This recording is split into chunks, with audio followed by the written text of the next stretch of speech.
एक छोटे से गांव में एक गरीब लेकिन ईमानदार इंसान रहता था।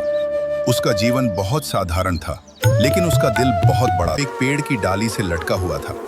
नीचे खतरनाक सांप थे और ऊपर से मधुमक्खियां मंडरा रही थीं। और पास ही एक हाथी पेड़ को गिराने की कोशिश कर रहा था। इतनी मुश्किलों के बीच भी उसकी नजर ऊपर टपकते हुए शहद पर पड़ी।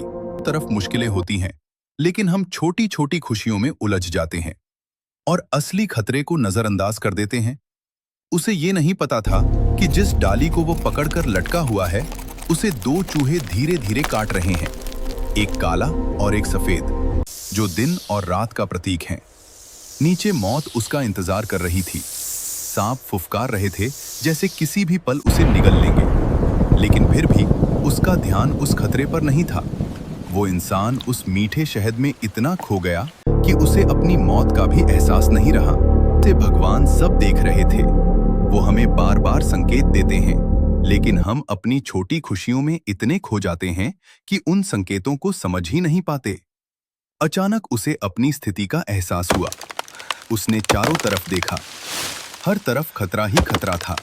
कोशिश करने लगा, लेकिन समय उसके हाथ से निकल चुका था। पेड़ की डाली टूटने लगी और खतरा और करीब आ गया। ये कहानी हमें सिखाती है कि जीवन बहुत अनमोल है। समय धीरे धीरे खत्म हो रहा है। अपनी जिंदगी की सच्चाई को समझो। मोह माया से बाहर निकलो और अपने जीवन को सही दिशा दो। यही असली ज्ञान है। समय अब खत्म होने वाला था।